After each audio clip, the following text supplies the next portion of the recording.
part 2 of the interview between Marvin Dees, a New London explosion rescue worker, David Brown, co-author of Gone at 3:17, and show host Rob Pratt, aired on KDKA Radio, Pittsburgh, Pennsylvania, on March the 21st, 2010. You know, we always assume that everyone knows what we're talking about here whenever Dave drops by every few months or so. But Dave, if you will, before I get back to Mr. Dees, just tell everybody what happened on that day in Texas.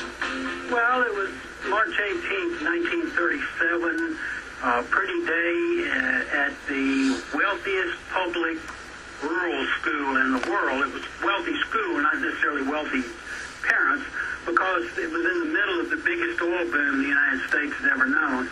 And at 3:17 that day, a pocket of natural gas had seeped into the school, and at that time gas had no smell put in it.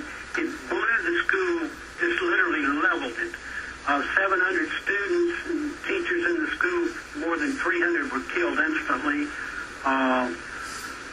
A 24-hour rescue mission went into effect and got many of the students out, or managed to save some who were just were critically injured.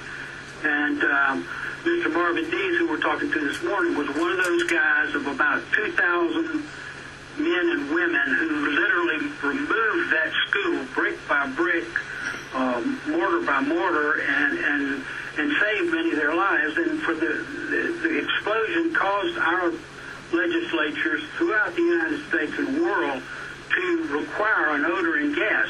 That's its importance to today. Another importance is that this tragedy is a cautionary tale for us to never go to sleep when it comes to regulations regarding the places where we send our children. We feel, and you can find out more about this on schooldisaster.com, our website.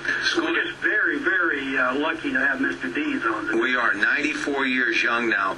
Mr. Dees, if you will, tell us about what it was like after you worked hour upon hour and you finally went home, and I understand your wife wanted to cook you breakfast, you just couldn't eat, and you still feel the need every week to visit the museum that pays tribute to this horrible disaster and to those young heroes, those poor innocent children who passed away that day. Just tell me why it was so difficult, and what was it like when you came home, and why do you feel the need to go to that museum? They told us about 10:30 the next morning that we had done all that we could do, and we thought we had recovered all the bodies that we could. And so we went home about 10:30, and my wife, of course, wanted to prepare a meal for me, and I told her that I did not want anything to eat. I was nauseous, and it was we had this nauseous feeling for some time. I mean, it was sickening, the whole scene. And going back to the site, the explosion, it seemed that all the debris just went up into the air and fell back. Most of it fell right back into the place where the school was. Yes, where the school was. And looking back, I guess we looked like fire ants crawling around on a mound, moving debris.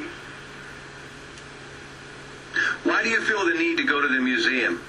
Because we all have the volunteers that work there, and we all have something in common. Connection. And they're friendly, and I just like to go and visit with them, and we just have a good relationship. And I just like to go over for a meal and visitation. Well, listen, God bless you for what you did, and thank you so much for joining us today. And Dave, I got to give you the last word. What that man did all these years later is still amazing. Marvin is clearly a hero. He's a hero in his lifetime. He doesn't call himself a hero, but he knows he is. Just his effort, and the way he described it, ants on a hill, that's the way, incidentally, Walter Cronkite, the famous newsman, described it when he first saw it. It was Walter Cronkite